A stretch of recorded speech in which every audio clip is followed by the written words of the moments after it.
সাইকোলজির প্রাণভ্রমরা Sigmund Freud 1923 সালে তার বিখ্যাত একটি বই প্রকাশিত হয়। বইটির নাম ছিল the ego and the it. তিনি বলেন, মানুষের মনের উপর বা ব্যক্তিত্বের উপর বিভিন্ন ধরনের মানসিক শক্তি ক্রিয়া করে। তিনি ব্যক্তিত্বের অংশ বা এই মানসিক শক্তিগুলোকে তিনটি অংশে ভাগ করেন: ইগো, ইগো এবং সুপার ইগো। ইট হচ্ছে আমাদের মনের প্রাথমিক এবং আদিম একটি অংশ। এটি তাৎক্ষণিকভাবে সন্তুষ্টি অর্জন করতে চায় বা আনন্দ চায়। আমাদের জন্মগতভাবে আমাদের কিছু চাহিদা বা কিছু নিড আমাদের মধ্যে থাকে, এগুলো ইট থেকে আসে, যেমন ক্ষুধা, তৃষ্ণা, যৌনতা।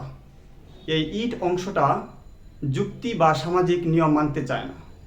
অপরদিকে ইগো হচ্ছে বাস্তবতার প্রতিনিধিত্ব করে, কোনটি সঠিক এবং কোনটি ভুল এটি আমাদেরকে বুঝতে শেখায়।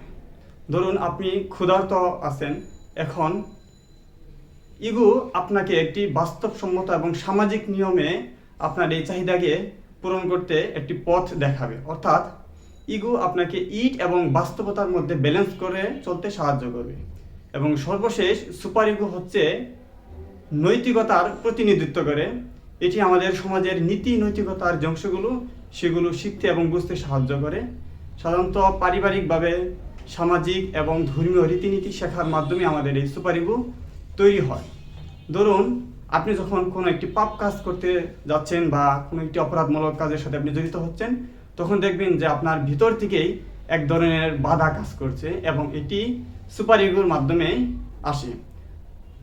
ইগো এবং সুপার ইগো এই তিনটি যখন ব্যালেন্স করে আমাদের মধ্যে কাজ করে বা থাকে, তখন আমরা মানসিকভাবে ভালো থাকি এবং আমাদের ব্যক্তিত্ব এবং আচরণ ঠিক থাকে। কিন্তু যখন কোনো একটি অংশ শক্তিশালী হয়ে যায় বেশি, তখন আমাদের মানসিকভাবে আমাদের মেন্টাল সিচুয়েশন বা আমাদের আচরণগত তখন পরিবর্তনটা দেখা দেয়।